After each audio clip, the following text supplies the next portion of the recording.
একনেকে ৪,২৪৬ কোটি টাকা ব্যয়ে ১০ প্রকল্প অনুমোদন। চিকিৎসার জন্য লন্ডনে পৌঁছেছেন বিএনপি চেয়ারপারসন খালেদা জিয়া।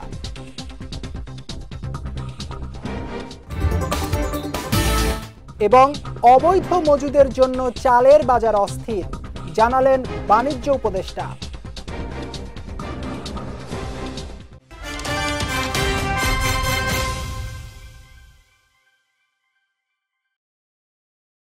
আসসালামু আলাইকুম। বিজয় রাতের সংবাদে আমন্ত্রণ জানাচ্ছি আমি জাওয়াদ অন্তু। শুনছিলেন শিরোনাম, এবার বিস্তারিত।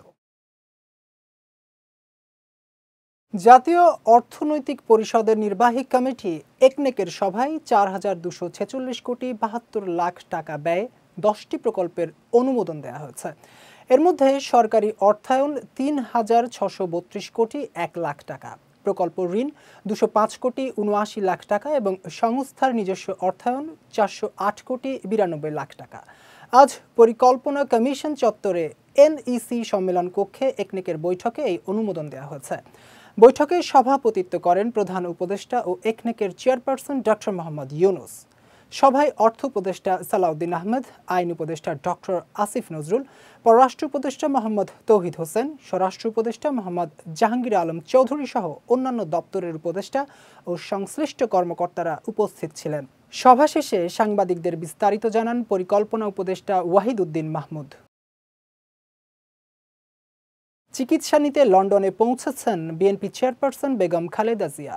বুধবার বাংলাদেশ সময় বিকেল ২টা ৫৮ লন্ডনের হিথ্রো আন্তর্জাতিক বিমানবন্দরে অবতরণ করে তাকে বহনকারী রয়্যাল এয়ার অ্যাম্বুলেন্সটি।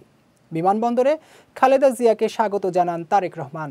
এ সময় অসুস্থ মাকে জড়িয়ে ধরলে মা ও ছেলের মধ্যে এক আবেগঘন মুহূর্তের সৃষ্টি হয়। তারেক রহমান ছাড়াও বিমানবন্দরে উপস্থিত ছিলেন পুত্রবধূ জুবাইদা রহমান।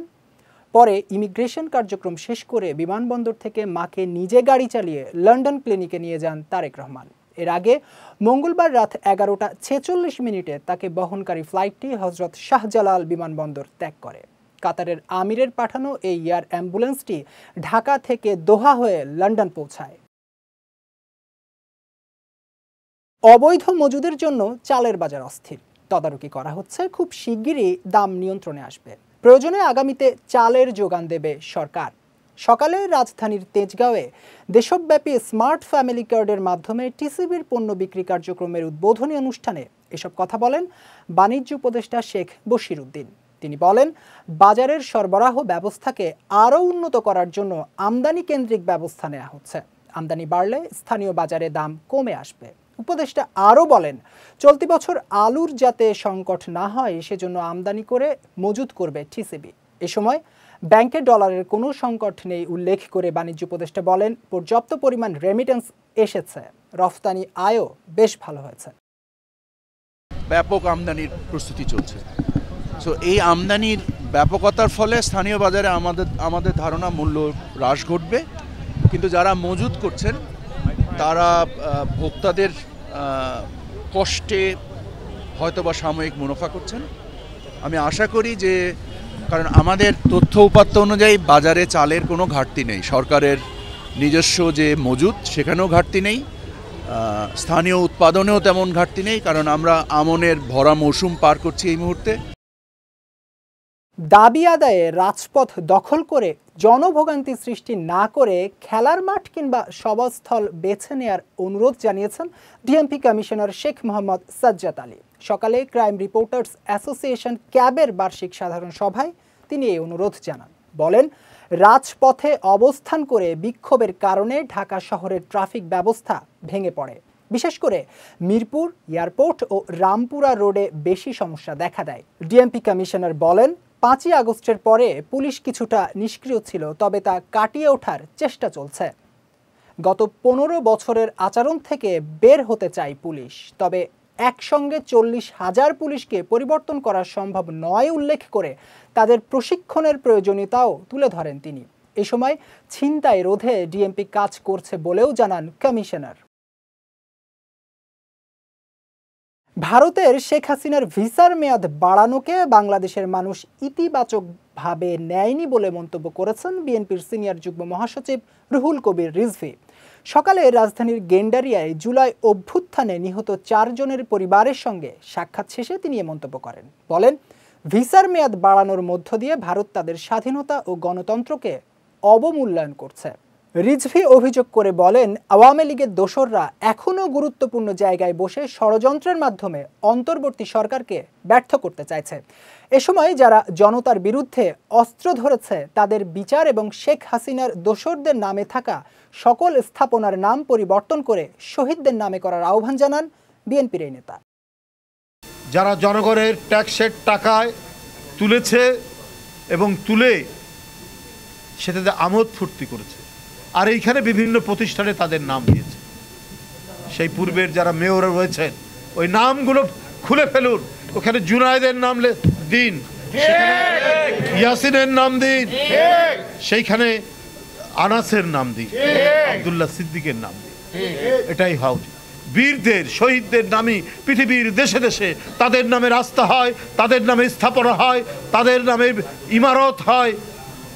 আর যারা জনগণের বিরুদ্ধে অস্ত্র ধারণ করেছে তাদের বিচার হয়, সেই জিনিসটি নিশ্চিত করতে হবে। এবার জেলা সংবাদ।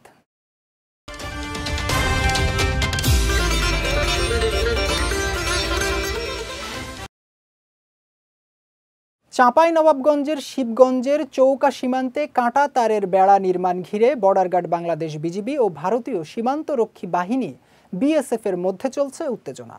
গত 6 জানুয়ারি বিএসএফ সীমান্ত ঘেঁষে বেড়া নির্মাণের কাজ শুরু করলে বিজিবির পক্ষ থেকে বাধা দেওয়া হয়। পরে দফায় দফায় বিজিবির বাধা উপেক্ষা করে বেড়া নির্মাণের চেষ্টা করছে বিএসএফ। এ নিয়ে গত 3 দিন ধরে দুই দেশের সীমান্তরক্ষী বাহিনীর মধ্যে 3 দফায় পতাকা বৈঠক অনুষ্ঠিত হলেও কোনো সিদ্ধান্তে আসতে না পারায় উত্তেজনা চলমান রয়েছে। বর্তমান পরিস্থিতিতে উভয় বাহিনী সতর্ক অবস্থানে রয়েছে বলে জানিয়েছেন 59 বিজিবি ব্যাটালিয়নের অধিনায়ক লেফটেন্যান্ট কর্নেল গোলাম কিবরিয়া। এদিকে বিএসএফ এর অবৈধ কর্মকাণ্ডকে প্রতিহত করতে বাংলাদেশি নাগরিকরাও বিজিবির সঙ্গে সীমান্তে অবস্থান নিয়েছে। একইভাবে বিএসএফ এর সঙ্গে অবস্থান নিতে দেখা গেছে ভারতীয় নাগরিকদেরও। এই এলাকায় যে একটা উত্তেজনা বিরাজ করছে, তো এইভাবে আমি জনগণকে আশ্বস্ত করতে চাই বিজিবি সীমান্তে অতন্ত্র প্রহরী হিসেবে কাজ করছে। আমাদের টহল জোরদার করা আছে, আমাদের যথেষ্ট জনবল আছে। আমরা অন্যান্য সময় যেভাবে সীমান্ত নিরাপত্তা রেখেছি, এই বর্তমান পরিস্থিতিতেও আমাদের সীমান্ত নিরাপদ থাকবে। মেহেরপুরের গাংনীতে যাত্রীবাহী বাসের সঙ্গে মোটরসাইকেলের সংঘর্ষে 2 কলেজ ছাত্র নিহত হয়েছেন। নিহতরা হলেন সিয়াম হোসেন ও আব্দুল্লাহ আল বাকি। বিকেলে উপজেলার আকুবপুর বাজারে এ দুর্ঘটনা ঘটে। প্রত্যক্ষদর্শী ও পুলিশ জানায়, কুষ্টিয়া থেকে মোটরসাইকেল যোগে বাড়ি ফিরছিলেন সিয়াম ও আব্দুল্লাহ আল বাকি। এ সময় দ্রুত গতিতে মোটরসাইকেলটি আকুবপুর মাঠের ভেতরে পৌঁছালে কুষ্টিয়াগামী একটি যাত্রীবাহী বাসের সঙ্গে সংঘর্ষ হয়। এতে ঘটনাস্থলেই নিহত হন সিয়াম। গুরুতর আহত অবস্থায় কুষ্টিয়া হাসপাতালে নেয়ার পথে মৃত্যু হয় আব্দুল্লাহ আল বাকিরের। 7 দফা দাবি সম্বলিত জুলাই ঘোষণাপত্র প্রকাশের দাবি এবং জনমত গঠনে নরসিংদীতে লিফলেট বিতরণ করেছেন বৈষম্য বিরোধী আন্দোলনের অন্যতম সমন্বয়ক সার্জিস আলম। দুপুরে নরসিংদীর শিবপুরের ইটাখোলা মোড় থেকে লিফলেট বিতরণ কার্যক্রম শুরু করেন সার্জিস আলম ও তার দল। এ সময় নরসিংদী ও শিবপুরের শত শত সমন্বয়ক ও শিক্ষার্থী জনতা অংশ নেন এই কর্মসূচিতে। পরে ইটাখোলা মোড়ে এক সংক্ষিপ্ত বক্তব্যে সার্জিস আলম বলেন, জুলাই ঘোষণাপত্র তৈরির জন্য 15 দিনের সময়সীমা বেঁধে দেওয়া হয়েছে। এই সময়ের মধ্যে রাষ্ট্র এই ঘোষণাপত্র বাস্তবায়ন করবে বলে প্রত্যাশা ব্যক্ত করেন তিনি। জামালপুরের সরিষাবাড়িতে ট্রেনের সঙ্গে মালবাহী ট্রাকের সংঘর্ষের ঘটনায় 3 জন আহত হয়েছেন। ভোরে পৌর এলাকার তালুকদার বাড়ি সংলগ্ন রেল ক্রসিংয়ে এই দুর্ঘটনা ঘটে। প্রত্যক্ষদর্শীরা জানায়, সরিষাবাড়ি রেল ক্রসিং পার হওয়ার সময় ভুয়াপুর থেকে ছেড়ে আসা চট্টগ্রামগামী ট্রেনের সঙ্গে তারাকান্দি থেকে ছেড়ে আসা একটি সার বোঝাই ট্রাকের সংঘর্ষ হয়। এই ঘটনায় ট্রাক ও ট্রেন চালক সহ 3 জন আহত হন। পরে স্থানীয়রা আহতদের উদ্ধার করে স্থানীয় স্বাস্থ্য কমপ্লেক্সে ভর্তি করে। এদিকে ঘটনায় প্রায় 5 ঘন্টা ভুয়াপুর তারাকান্দি সরিষাবাড়ি সড়কে রেল যোগাযোগ বন্ধ ছিল বলে জানিয়েছে জামালপুর রেলওয়ে কর্তৃপক্ষ। রুডার আগে 3-4টা হুইসেল দিছি, গেটে উঠছি আর আমরা ট্রাক আবার সামনে কিলোমিটার 428/01 রেল লাইন ক্লিয়ার করে দেওয়া হয়েছে, এখন ট্রেন চলাচল স্বাভাবিক আছে। স্টেশনের কর্মকর্তা কর্মচারী গেটম্যান সহ ড্রাইভারকে ডেকে এনে এই ট্রেনের ড্রাইভারকে ডেকে এনে চিকিৎসার ব্যবস্থা নিচ্ছেন এবং তার খোঁজ খবর নিচ্ছেন। যাচ্ছি খেলার সংবাদে।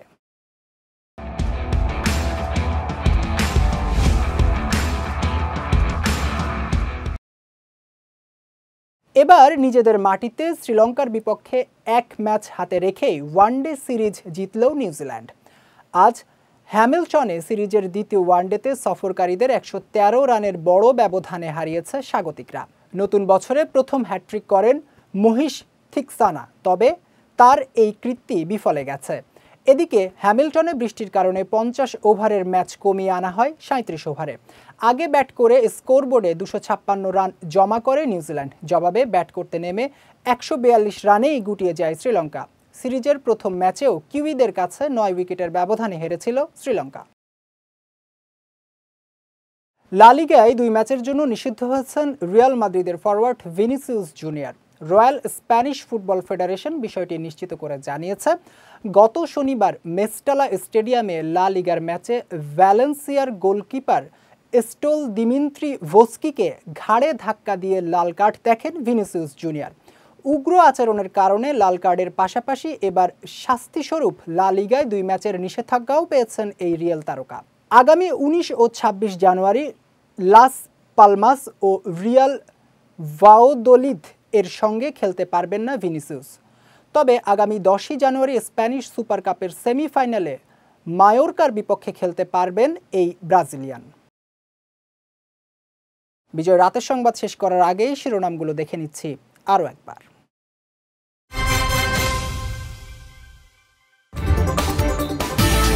একনেকে 4,246 কোটি টাকা ব্যয়ে 10 প্রকল্প অনুমোদন। চিকিৎসার জন্য লন্ডনে পৌঁছেছেন বিএনপি চেয়ারপারসন খালেদা জিয়া।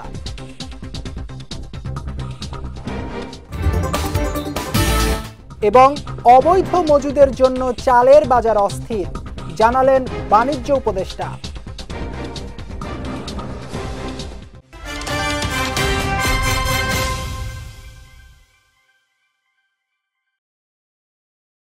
বিজয় রাতের সংবাদ শেষে আজকের মতো আমি জাওয়াদ অন্তু আপনাদের কাছ থেকে বিদায় নিচ্ছি। আগামীকাল একই সময়ে নতুন সব খবর দেখতে চোখ রাখুন বিজয় টিভিতে। এছাড়াও আজকের বিজয় রাতের সংবাদের ভিডিও দেখতে পারেন আমাদের ইউটিউব এবং ফেসবুক পেজে। আমাদের ইউটিউব হলো youtube.com/BijoyTV অফিসিয়াল এবং আমাদের ফেসবুক পেজ হলো facebook.com/BijoyTV Limited। এতক্ষণ সঙ্গে থাকার জন্য ধন্যবাদ সবাইকে।